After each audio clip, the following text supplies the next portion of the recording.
Glória a Deus. Quantos foram abençoados com essa palavra de dízimos e ofertas aqui? Tem palavras que Deus marca. E eu tenho certeza no meu coração que hoje foi uma que Deus quis marcar a igreja. Levantar um povo fiel. Às vezes é muito tabu nessa área financeira. E eu confesso, tenho dificuldade para não ser muitas vezes levado a mal, para não parecer interesse financeiro dessa igreja. E muitas vezes eu tenho negligenciado falar de forma mais firme sobre dízimos e ofertas. A verdade não é o que eu quero, não é o que você deseja, mas é o que a palavra de Deus estabeleceu. Posso ouvir um amém? Aleluia. Deixa eu dar alguns avisos rápidos, permaneça de pé. Todos os domingos, nosso culto às 10 da manhã e às 18 horas tem sido uma grande bênção do Senhor. A partir do próximo domingo, algo que Deus colocou no meu coração, por conta do calor que está muito forte, irmãos. Não é? De manhã, quem vem de manhã sabe o que eu estou falando. Tem sido muito quente os cultos pela manhã. Aí hoje pela manhã um irmão falou assim para mim: pastor, a gente tem que comprar o ar. Aí eu falei: é verdade. Mas os irmãos têm que dizimar para a gente comprar o ar. Porque o aluguel da igreja é 2.700. O IPTU da igreja é R$300, R$400. E às vezes chega dia 20 do mês, a gente não tem ainda juntado o dinheiro do aluguel. Aí o irmão estava falando ali na porta: pastor, a gente tem que comprar um ar. Eu falei: é verdade, mas primeiro a gente tem que pagar o aluguel. E se você deseja como eu, você que é dessa igreja, e deseja como eu, sair do aluguel, ou Deus nos dá esse prédio, ou nos dá outro, nos dá um terreno, eu preciso te dizer o que o pastor Alexandre falou. Você precisa ser dizimista fiel no altar do Senhor, irmão. Posso ouvir um amém? Amém. Glória a Deus. Então, a partir do próximo domingo, devido às condições climáticas, o culto de domingo pela manhã, a gente vai vir mais santo ainda. Por que a gente vai vir mais santo, pastor? Porque é cedo e não dá tempo de pecar. Então, a partir do domingo que vem, vai começar às 8 horas da manhã, o culto da manhã. Às 10 horas a gente encerra. Quem vai fazer comida, dá tempo de fazer comida. Chega em casa ainda tranquilo, tranquila.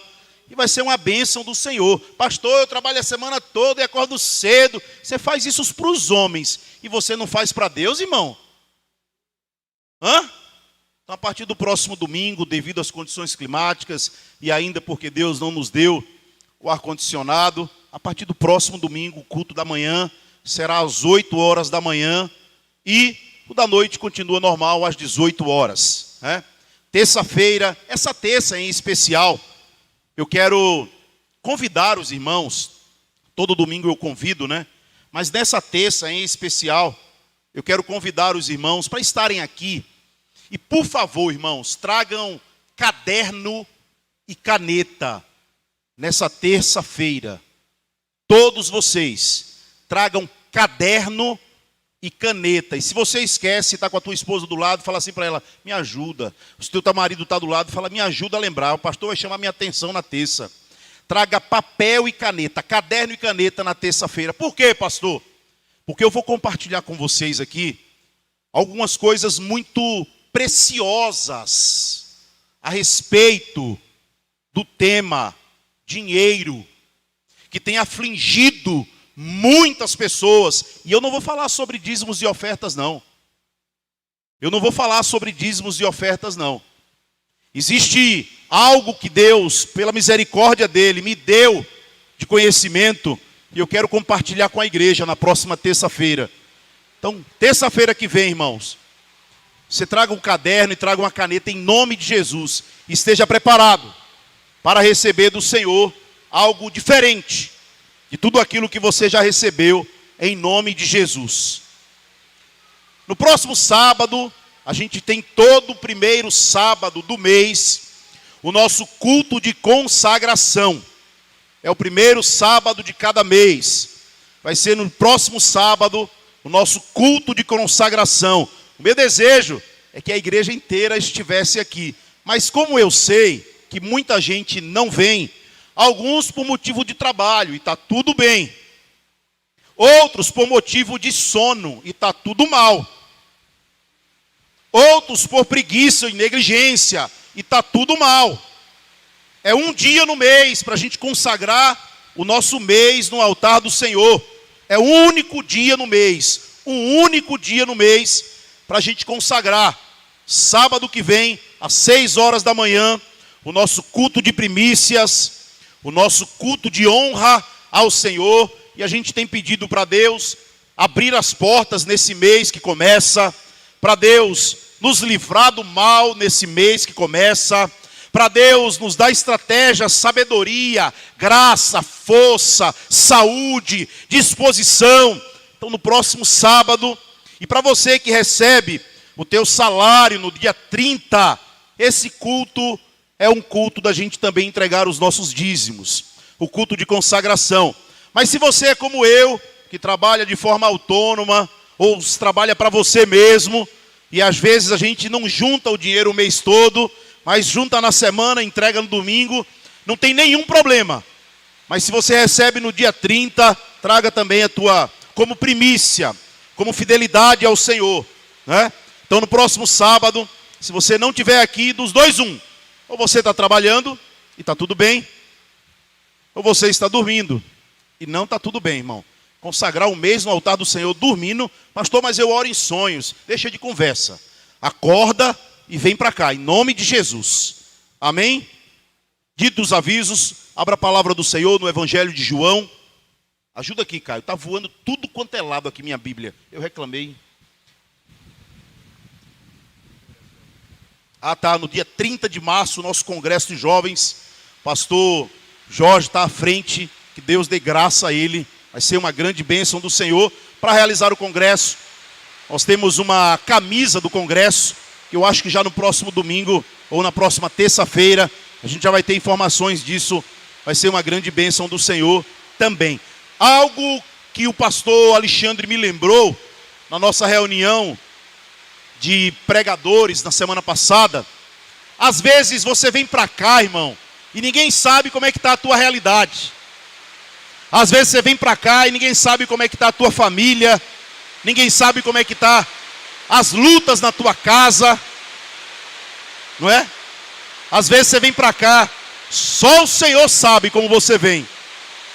Então nós, como pastores da igreja, oh glória, aleluia, Senhor. Nós, como pastores da igreja, nós queremos ir visitar a tua casa. Porque às vezes há uma contenda na tua casa, há uma gritaria na tua casa, há uma confusão na tua casa, há uma tristeza na tua casa, há uma escassez e um deserto na tua casa. E eu creio naquilo que a palavra do Senhor diz em 1 Crônicas 20:20. Crê no Senhor e estarás seguro. Crê nos seus profetas e prosperareis. E a gente quer estender a mão sobre a tua casa e abençoar a tua casa. Essa semana, eu, pastor Alexandre, nós vamos visitar 3 famílias. Nessa semana agora, 3 famílias. Então no final do culto você me procura o pastor Alexandre, e você vai ver que a gente vai orar lá e as coisas vão começar a mudar na tua casa em nome de Jesus. Quem crê nisso diz um amém aí. Então, glória a Deus. Na outra semana de novo, e na outra semana de novo, e vai ser uma bênção do Senhor. E como disse o pastor Alexandre, nós não queremos ir na tua casa para comer não, viu, irmão? A gente quer ir para orar, estou falando sério. Porque eu não vou chamar não, porque tem que fazer alguma coisa. Não faz nada, a gente vai lá, vai ser algo rápido, não vai ser algo demorado, vai ser algo de talvez 30 minutos, onde a gente vai estender as mãos lá, 20, 30 minutos, nós vamos orar, e nós vamos ver o poder de Deus começar na tua casa, em nome de Jesus. Amém? João, capítulo 11, Evangelho de João, capítulo 11, capítulo 4, perdão, irmãos. Evangelho de João, capítulo 4. Nós vamos ler. Eita Jesus. Nós vamos ler a partir do versículo 1. Diz assim a palavra do Senhor. Quando, pois, o Senhor veio a saber que os fariseus tinham ouvido dizer que ele, Jesus, fazia e batizava mais discípulos do que João, Se bem que Jesus mesmo não batizava, e sim os seus discípulos. Deixou a Judéia, retirando-se outra vez para a Galiléia. E era necessário atravessar as províncias da Samaria. Chegou, pois, a uma cidade samaritana chamada Sicar, perto das terras de Jacó, que Jacó dera ao seu filho José. Estava ali na fonte de Jacó, cansado da viagem. Assentara-se Jesus junto à fonte, por volta da hora sexta. Isso era meio-dia, irmãos. Nisto veio uma mulher samaritana tirar água. Disse-lhe Jesus: dá-me de beber. Porém, ali versículo 8. Porém, seus discípulos tinham ido à cidade para comprar alimento. Então lhe disse a mulher samaritana: como sendo tu judeu, pedes de beber a mim, que sou samaritana? Porque os judeus não se dão com os samaritanos. Replicou-lhe Jesus: se conheceras o dom de Deus, e quem te pede, dá-me de beber, tu pedirias, e ele te daria água viva. Respondeu-lhe ela: Senhor, tu não tens com que tirar do poço, e é fundo. Onde, pois, tem água viva? Versículo de número 12. És tu, porventura, maior que Jacó, o nosso pai, que nos deu o poço, do qual ele mesmo bebeu? Bem assim os seus filhos e o seu gado? Afirmou-lhe Jesus: quem beber desta água tornará a ter sede. Aquele, porém, que beber da água que eu lhe der, nunca mais terá sede. Pelo contrário, a água que eu lhe der será nele uma fonte a jorrar para a vida eterna. Disse-lhe a mulher: Senhor, dá-me dessa água, para que eu não mais tenha sede, nem precise vir aqui buscá-la. Disse-lhe Jesus: vai, chama o teu marido e vem cá. Ao que lhe respondeu a mulher: não tenho marido. Replicou-lhe Jesus: bem disseste, não tenho marido, porque 5 maridos já tiveste, e esse que tens agora não é o teu marido. Isso disseste a verdade. Senhor, disse a mulher, vejo que tu és profeta. Nossos pais adoravam neste monte. Vós, entretanto, dizeis: em Jerusalém é o lugar que se deve adorar. Disse-lhe Jesus: mulher, podes crer-me que a hora vem, quando nem neste monte, em Jerusalém, nem neste monte, nem em Jerusalém, adorareis o Pai. Versículo 22. Vós adorais o que não conheceis, nós adoramos o que conhecemos, porque a salvação vem pelos judeus. Mas vem a hora, e já chegou, em que os verdadeiros adoradores adorarão o Pai, em espírito e em verdade. Porque são esses que o Pai procura para ser seus adoradores. Deus é espírito, e importa que os seus adoradores o adorem em espírito e em verdade. Eu sei, respondeu a mulher, que há de vir o Messias, chamado Cristo. Quando ele vier, nos anunciará todas as coisas. Disse-lhe Jesus: eu o sou, eu que falo contigo. Neste ponto chegaram os seus discípulos e se admiraram de que estivesse falando com uma mulher. Todavia, nenhum lhe disse: que perguntas? Ou por que falas com ela? Quando a mulher deixou o seu cântaro, foi à cidade e disse àqueles homens: vinde comigo e vede o homem que me disse tudo quanto tenho feito. Será este, porventura, o Cristo? Saíram, pois, da cidade e vieram ter com ele. Pai, essa palavra é tua e nós somos os teus filhos. Fala comigo, fala conosco, amarra o valente, glorifica o teu nome, que a tua palavra não volte vazia, que os corações aqui recebam a tua palavra e que o inimigo não roube a palavra que será lançada nos corações. Eu te peço isso, Pai, para a glória do teu próprio nome, em nome de Jesus. Toda a igreja diz: pode sentar, queridos. Glória a Deus. Glória a Deus. Vamos entender um pouco desse contexto aqui, tá? Nós já ouvimos muitas vezes que os judeus não se dão com os samaritanos. Mas muitas vezes nós não sabemos o motivo, o real motivo dos judeus não serem adeptos aos samaritanos e vice-versa. O grande fato é que Jesus atravessa a cidade para fazer uma das mais belas e mais lindas pregações da Bíblia.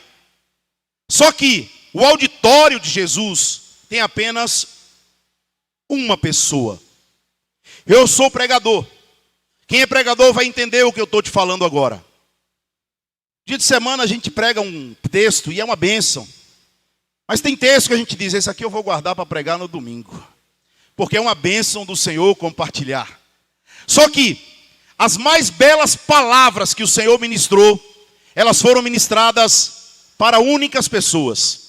Em João capítulo 3, versículo 16, que é um dos textos mais poderosos da Bíblia, eu poderia afirmar, quiçá, o resumo da Bíblia, que Deus amou o mundo de tal maneira, que deu seu Filho, seu único Filho, para que todo aquele que nele crê não morra, mas tenha uma vida eterna. Jesus pregou esse texto para um único homem.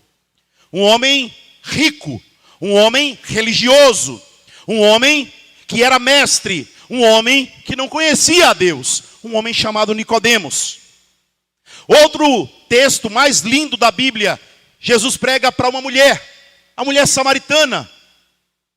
E aqui entre nós, pregador não gosta de pregar para uma única pessoa. Mas Jesus se importa com cada uma das pessoas. Então Jesus atravessa as cidades e vai até Samaria. E chega lá naquela cidade. E se encontra com uma mulher. Uma mulher onde que Jesus iria quebrar padrões de séculos, não era de dias, não eram de meses, não era de semanas, não era de anos, não era de décadas, era de séculos, de uma rixa religiosa e cultural. E eu vou explicar já para vocês por que eles se odiavam tanto. Jesus vai até o poço de Jacó. Aquela mulher estava ao meio-dia tirando água. As mulheres não tiravam água ao meio-dia. As mulheres tiravam água 8 horas da manhã. Como a gente mudou o horário do culto, por causa do calor, por causa do sol. Mas aquela mulher tirava água na hora sexta. E na Bíblia é contado as horas a partir da hora que amanhece o dia. A hora sexta era exatamente meio-dia. E não tinha ninguém no poço de Jacó, a não ser aquela mulher. E por que que ela sempre iria tirar água ao meio-dia? Porque ela não era bem recebida pelas outras mulheres. As outras mulheres achavam aquela mulher uma prostituta, uma adúltera, uma indigna, uma impura, uma mulher que não honrava nem a religião, não honrava a cultura, não honrava a família.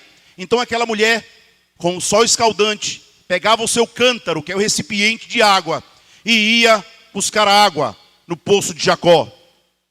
Jesus chega ao encontro daquela mulher. E ele quebra a barreira, primeiro, cultural. Porque ele chega, sendo ele judeu, e aquela mulher samaritana, ele chega para aquela mulher e faz um pedido àquela mulher. Mas antes de fazer o pedido, pensem comigo. Jesus quebra uma barreira cultural. Porque os judeus não falavam com os samaritanos. Aliás, os judeus odiavam os samaritanos. E os samaritanos não falavam com os judeus. Os samaritanos odiavam os judeus. E Jesus vai e quebra essa barreira cultural. Depois Jesus quebra uma barreira também cultural, de que homens não falavam com mulheres, pelo menos não a sós. Por quê? Porque era uma afronta à honra da mulher. Era uma afronta, era um desrespeito um homem falar com uma mulher casada, ou um homem falar com uma mulher sem ser da família. Então Jesus quebra esse segundo padrão. Depois Jesus quebra um terceiro padrão, que é o padrão moral. Aquela mulher não era apenas mulher, não era apenas samaritana. Aquela mulher era uma mulher adúltera. Porque ela havia já passado por 5 maridos. E o quinto não era dela. Ou seja, ela tinha relações sem ser casada. Só que a obra de Jesus é uma obra completa. E por que que é uma obra completa? Porque não importa a religião, não importa a região, não importa o que se fez no passado, não importa o que os pais ensinaram, não importa o que ela pensa ou deixa de pensar. O amor de Deus é tão grande que ele ultrapassa as barreiras da família, da cultura, da região, do local, do deserto, do passado, das dores, das aflições, da moral, para levar uma mensagem a uma única pessoa. A uma única pessoa. Por que havia tanta rivalidade entre os judeus e samaritanos? Eu tomei nota, porque são informações importantes, muito importantes. Eles eram rivais há muitos anos, irmãos. Havia um homem chamado Sargão II, no ano 722 antes de Cristo. 722 antes de Cristo. Esse homem era um general sírio. E a Síria tomou posse de Samaria. E ali trouxe o povo sírio. E ali foi implementado a cultura da Síria. Foi implementado a religião da Síria. Foi implementado ali também famílias entre samaritanos e sírios. E houve uma mistura, um sincretismo religioso, cultural. E aquelas famílias não eram mais famílias como a Bíblia estabelece como deveria ser. E durante 700 anos, aqueles casamentos mistos, aquela cultura mista, aquela adoração mista, fez com que os judeus não quisessem ter relação com os samaritanos, porque a adoração não era mais verdadeira, porque a cultura não era mais pura, porque não havia mais no seu coração interesse, de tal forma que os samaritanos cumpriam aquilo que era Levíticos, a lei mosaica, e os judeus não queriam se misturar a um povo em que a cultura dos sírios, dos pagãos, fosse agora introduzida ao judaísmo. Então havia uma rivalidade religiosa, havia um culto que não era o culto verdadeiro, havia famílias que eram geradas de mulheres sírias com homens judeus ou samaritanos, e aquelas crianças começavam a adorar outros deuses, e os judeus se afastam de Samaria por causa daquela cultura. Aliás, se houver algum obreiro sentado e um visitante em pé, que o obreiro se levante, porque nós não somos aqui judeus e samaritanos. Aleluia. Então, em primeiro lugar, havia essa mistura religiosa e cultural. E esse homem, Sargão II, começou a governar sobre Samaria. E a mistura de raças, e a mistura de crença. E o reino do sul de Judá se separa do reino do norte. E depois disso, no ano 586, Zorobabel começa a reinar. E leva o povo cativo para a Babilônia. E nesse cativeiro do povo, ali, o povo ficou 70 anos escravo. 70 anos nesse cativeiro que não era um cativeiro fácil. E os judeus não aceitavam que quando os samaritanos voltassem e os judeus voltassem, eles de novo ficassem juntos. Então, o que o povo samaritano fez? Num local chamado Gerezim, construíram outro templo. Sabe que o templo de Salomão era em Jerusalém.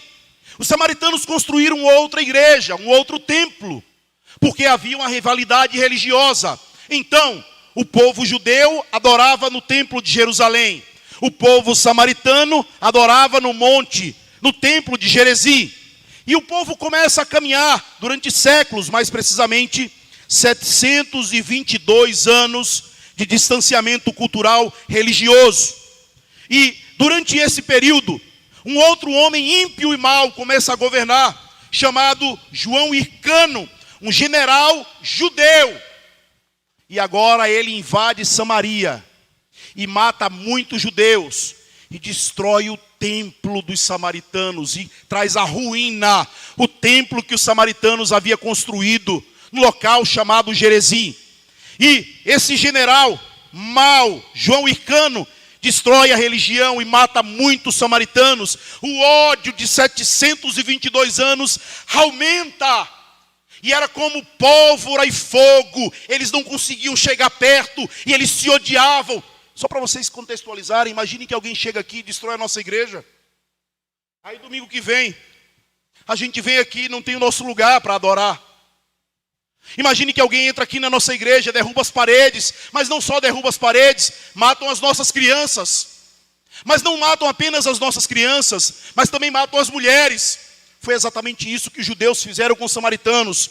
No ano 129, sobre o governo desse homem chamado João Hircano, ataca Samaria, destrói os templos, mata mulheres e crianças, feridas de 7 séculos.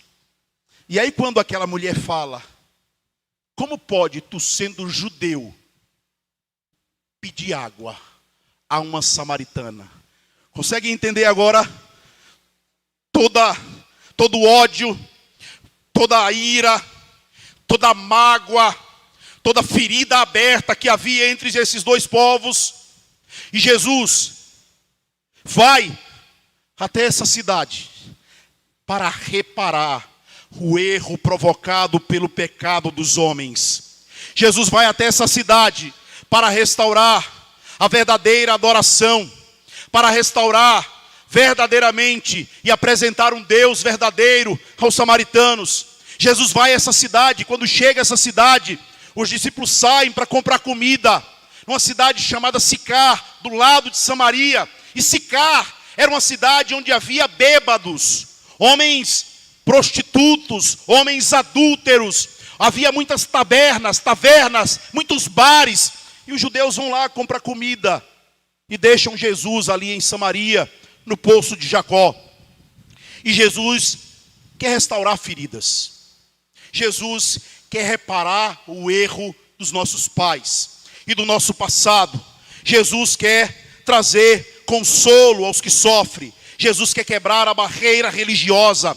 Jesus quer apresentar como deve ser a adoração verdadeira ao Rei dos Reis, ao Senhor dos Senhores. Porque não importa o local, o que importa é como nós devemos adorar. E eu vou chegar nisso para que vocês entendam. Mantenha a tua Bíblia aberta. Dito isso, eu quero discorrer algumas partes da Bíblia. Jesus começa, em primeiro lugar, a despertar a simpatia, a empatia. Quer despertar o espírito amoroso, o espírito brando. Salomão vai dizer que um espírito brando acalma todo o furor. Então Jesus, com essa sabedoria, vai a essa mulher e ele pede. Ele sendo o Deus dos céus, ele sendo o Senhor dos senhores, ele poderia dar uma ordem e sair água do chão. Ele poderia dar uma ordem e os anjos dos céus trazerem água. Mas Jesus teve sede e ele queria reparar as arestas. Jesus chega diante daquela mulher samaritana e diz a minha Bíblia que ele pede água àquela mulher. A partir do versículo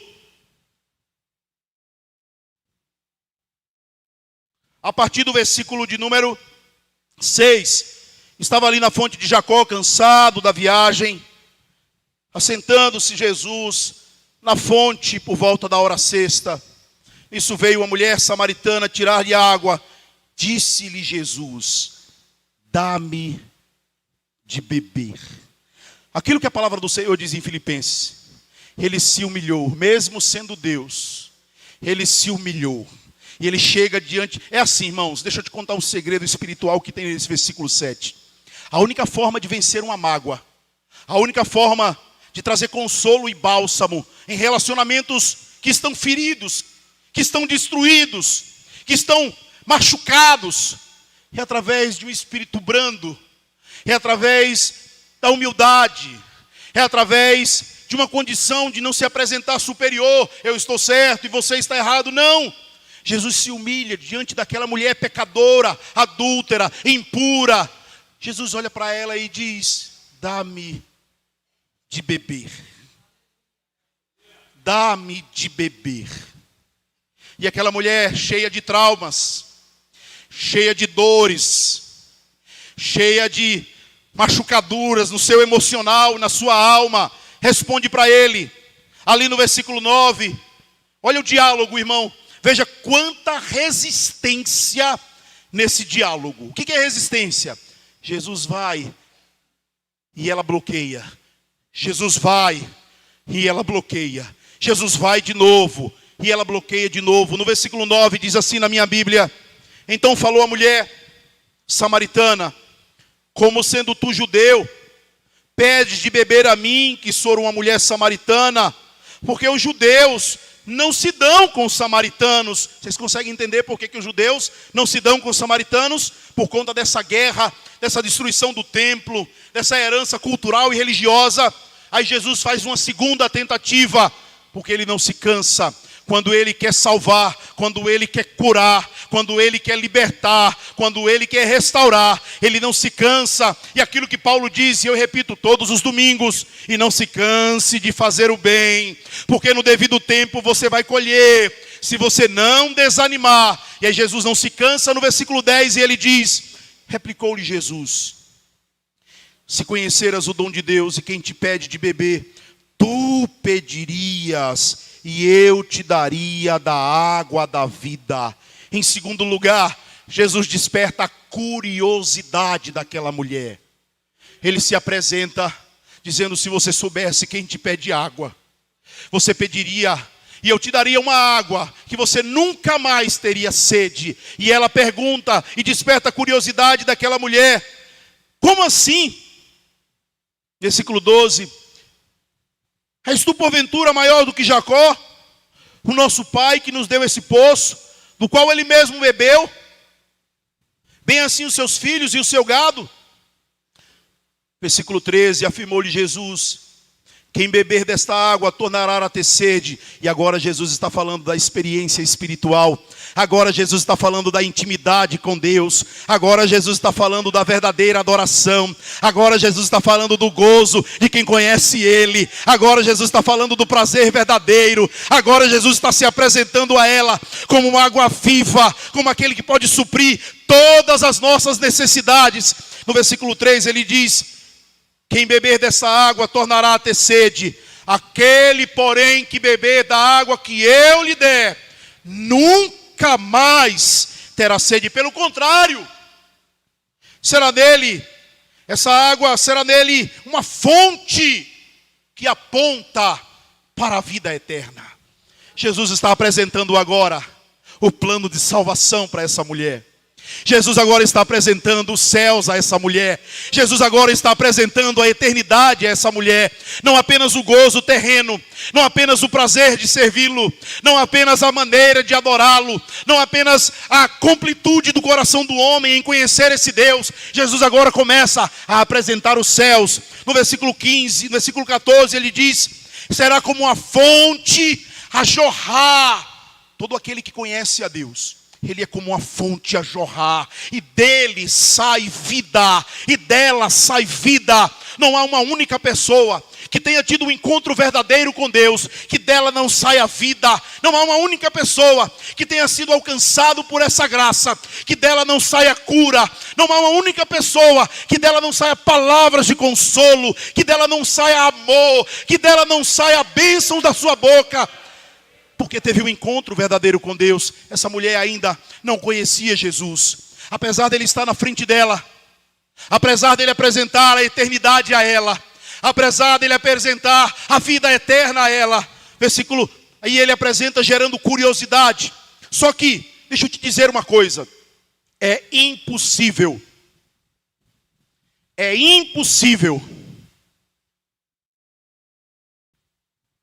que um homem tenha fome, sede de Deus, sem conhecer e reconhecer a sua pecaminosidade.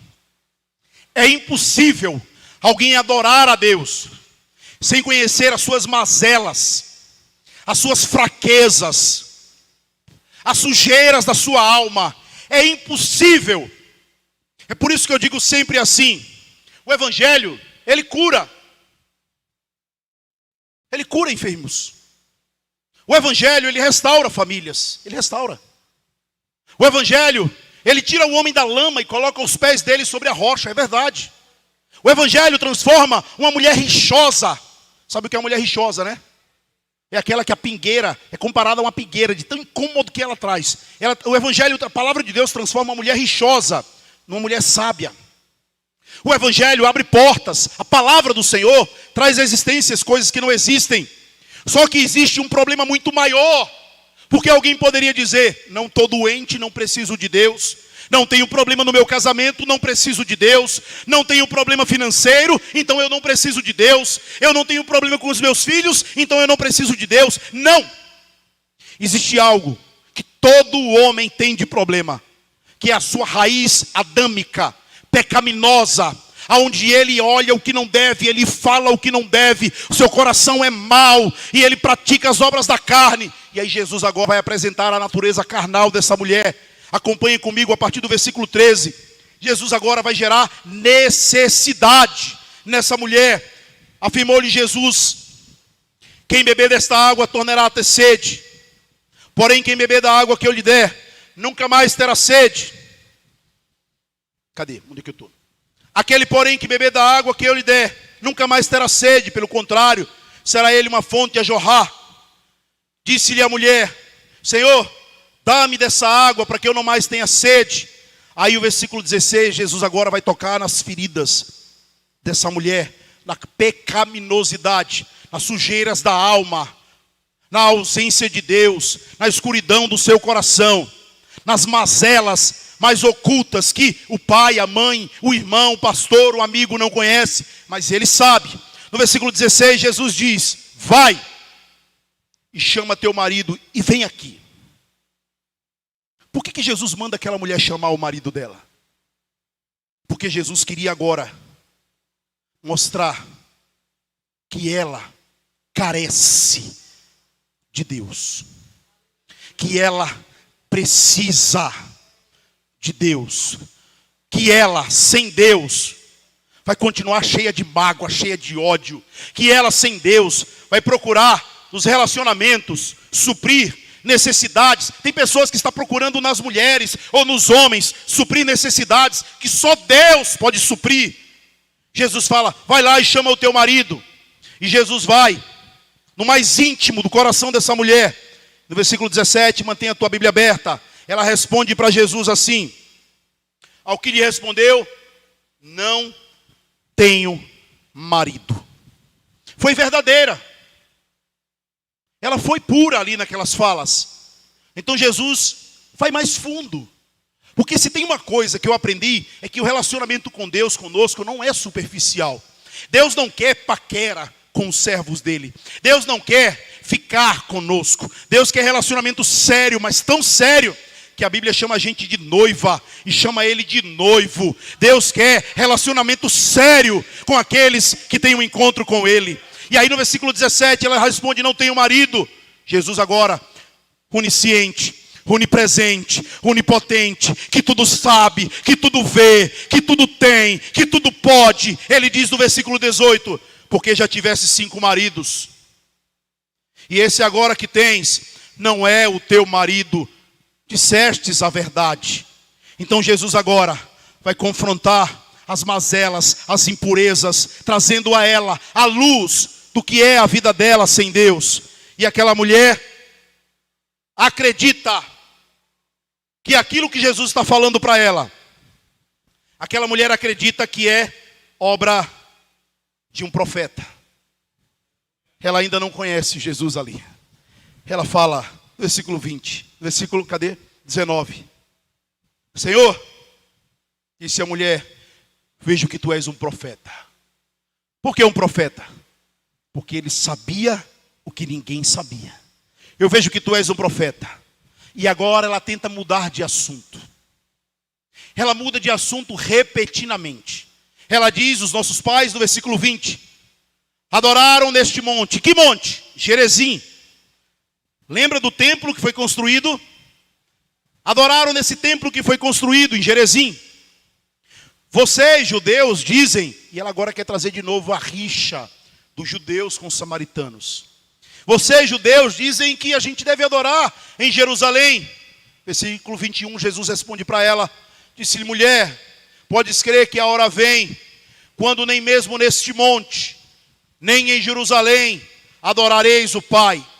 Vós adorais quem não conhece, nós adoramos quem conhecemos, porque a salvação vem pelos judeus. Versículo de número 23, 24. Deus é Espírito. Fala comigo, Deus é Espírito. Repete comigo. E importa que os seus adoradores adorem em espírito e em verdade. Deixa eu dizer para você o significado do que é em espírito e em verdade. Eu já estou chegando na reta final. Em espírito e em verdade é com sinceridade. A verdade ali significa sinceridade. Mas não basta adorar com sinceridade. Como assim, pastor? Muitas pessoas sobem morros de joelho com sinceridade, mas não estão adorando da forma correta, que é em espírito. Muitas pessoas cortam o cabelo ou deixam crescer para pagar a promessa com sinceridade. Muitas pessoas cantam louvores com sinceridade. Muitas pessoas pregam o evangelho com sinceridade. Mas ele não conhece a palavra, ele não conhece o Deus, e ele adora de uma maneira sincera, mas não correta. E aí Jesus vai dizer: o Pai procura quem o adore com sinceridade e de forma correta, em espírito.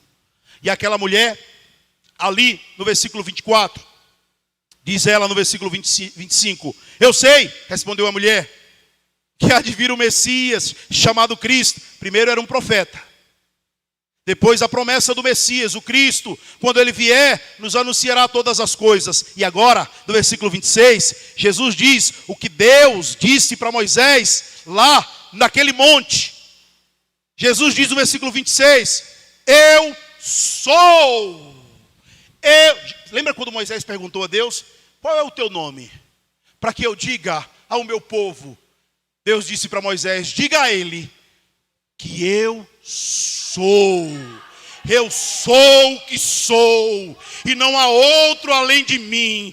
E Jesus agora se apresenta para aquela mulher como Yahvé, como Adonai, como eu sou, o Rei dos Reis, Senhor dos Senhores, o Alfa, o Ômega, o princípio e o fim. E ele se apresenta para aquela mulher. No versículo 27, os discípulos chegaram, não entenderam nada do que estava acontecendo. Nesse ponto chegaram os discípulos e se admiraram porque Jesus estava falando com a mulher. No versículo 28, a mulher, depois que Jesus diz para ela, eu sou, a Bíblia diz que aquela mulher deixa o cântaro dela no chão. Porque naquele momento o coração explodiu e a graça de Deus entra no coração daquela mulher. Naquele momento a religiosidade foi quebrada. Naquele momento aquela mulher tem um encontro com o Rei dos Reis. Naquele momento a salvação naquele lugar em Samaria. Naquele momento aquela mulher que tinha ódio, mágoa, raiva dos judeus, agora foi alcançada pelo bálsamo da graça do Senhor. E não tem uma pessoa sequer que é alcançada pelo bálsamo e pela graça do Senhor que fique parada. Ela agora vai trabalhar no exército, ela agora vai trabalhar para o rei, ela agora vai amar as pessoas, ela agora vai pregar o evangelho. Olha o que diz no versículo 28. E deixou a mulher o seu cântaro e foi à cidade e disse àqueles homens. Ela começou a evangelizar no primeiro dia de conversão, irmão. Versículo 29. Vinde comigo e vinde e vede o homem que me disse tudo quanto tenho feito. Será esse porventura o Cristo? E saíram, pois, da cidade e vieram ter com ele. Eu já estou finalizando. Eu preciso concluir. A hora já se estende.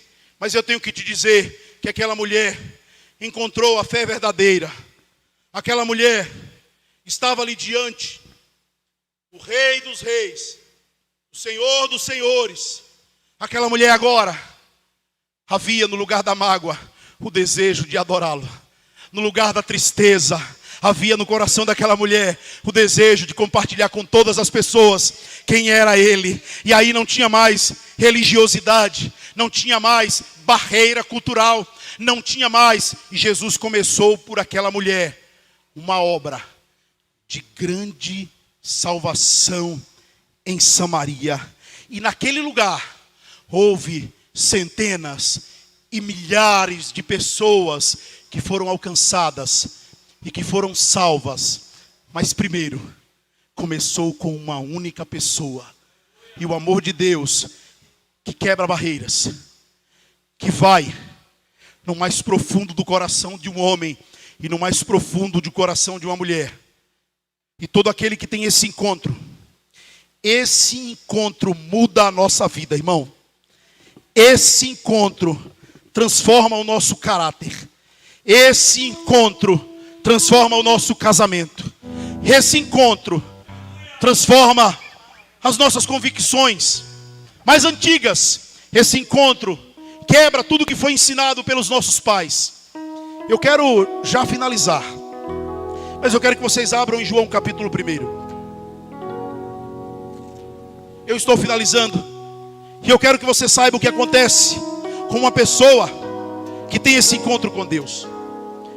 João capítulo 1, versículo 36. Diz assim: e vendo Jesus passar, disse: eis o Cordeiro de Deus. João também teve esse encontro, e a vida de João foi transformada. Abra agora no versículo 41 do capítulo 1. E ele achou primeiro, e o seu próprio irmão Simão, a quem disse: achamos o Messias, que quer dizer o Cristo. André teve esse encontro com ele, e ele apresenta ao seu irmão Pedro.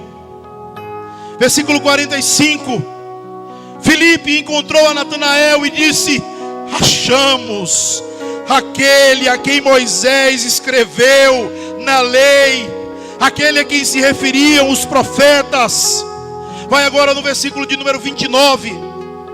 Aleluia. Evangelho de João capítulo 1, versículo de número 29. No dia seguinte vi João a Jesus, a quem via, e disse: eis o Cordeiro de Deus, que tira o pecado do mundo. Todos aqueles que têm um encontro com Ele não têm a mesma vida, não têm a mesma identidade, não têm o mesmo caráter, não têm os mesmos valores, não tem mais uma cultura mundana, não tem mais um desejo carnal. Todos aqueles que têm um encontro com Ele, a sua vida é tocada e começa a adorar em espírito e em verdade. E toda a igreja que tem um encontro com Cristo, ela não fica em si mesmada, ela sai para apresentar quem é Ele. Porque eu recebi, então eu entreguei. Quem é Ele? Quem é Ele? Eu tive um encontro com Ele, então eu vou dizer para todas as pessoas: quem é Ele? Quem é Ele? Filipe disse para Natanael, André disse para Pedro, João disse para os discípulos, a mulher samaritana disse para toda a Samaria: quem é Ele?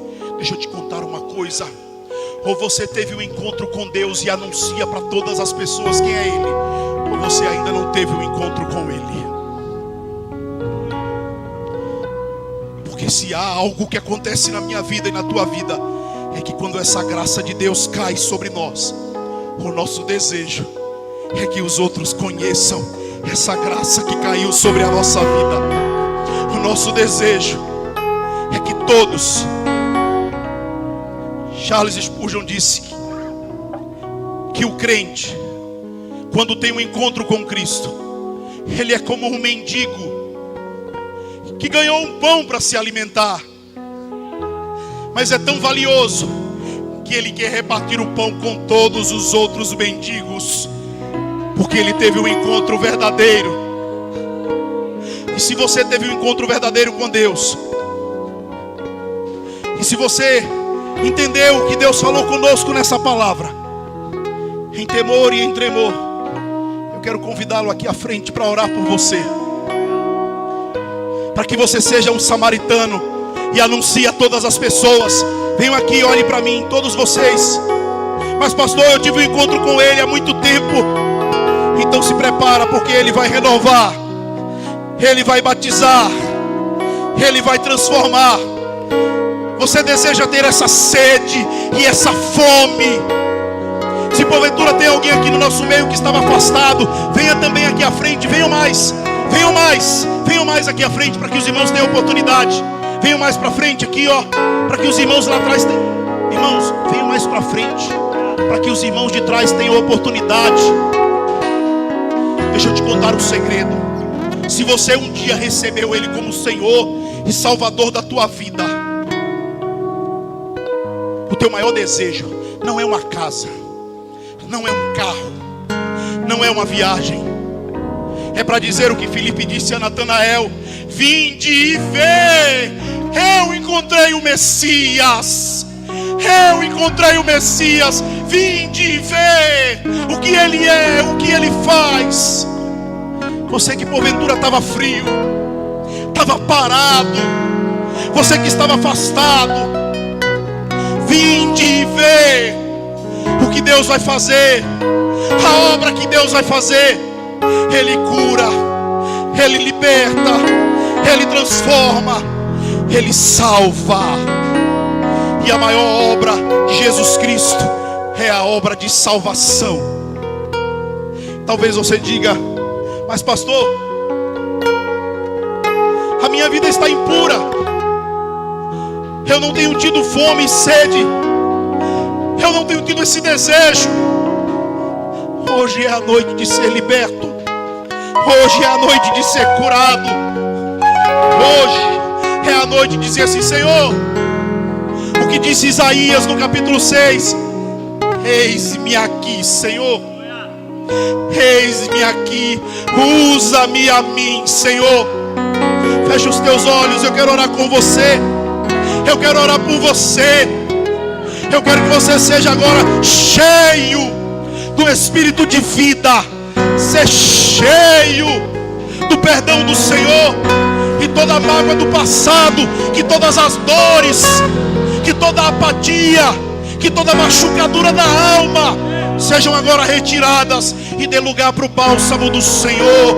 Feche os teus olhos e adore em espírito e em verdade, como se hoje fosse o último dia da sua vida. Feche os olhos, vamos adorar.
Religiosidade, intimidade. Aleluia. Aleluias. O Senhor quer inaugurar um tempo de intimidade com Ele. O Senhor quer te levar a um relacionamento mais profundo com Ele. O Senhor quer te levar a outro nível espiritual. O Senhor quer fazer coisas novas na tua vida. Deixa Ele trabalhar. Deixa Ele te curar. Deixa Ele fazer. Deixa Ele te usar. Deixa. Sede, fome. Sede, fome. Sede, sede. E se precisar, é só chamar. Se precisar. Aleluia. Dia, na angústia, na alegria, na felicidade.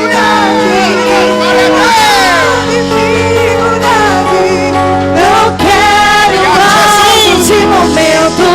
Eu quero relacionamento com profundidade, na intimidade. E se precisar, é só chamar. Só a igreja.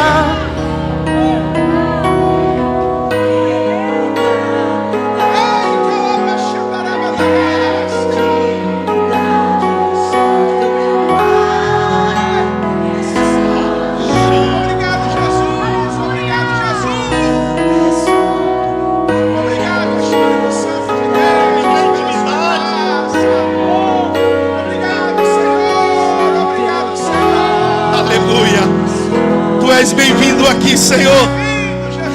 Toma conta de nossas vidas. Se move nesse lugar, Senhor. Levanta esses homens. Levanta essas mulheres. Torna-os samaritanos. Torna-os sedentos. Torna-os como André. Torna-os como Filipe. Torna-os como João Batista. Usa o teu povo, Pai. Faz desse lugar um celeiro de evangelistas, um celeiro de adoradores, um celeiro de pregadores. É o que eu te peço, Senhor. Nos leva em paz, nos cobre com o teu sangue, nos lava com as tuas águas purificadoras, sacia a nossa sede. O Senhor disse: se conheceras quem te pede de beber, tu pedirias, e do teu interior fluiriam rios de águas vivas, e seria como uma fonte a jorrar para a eternidade. E o amor de Deus, que a graça do Filho, que as ricas consolações do Espírito Santo estejam hoje sobre a tua vida.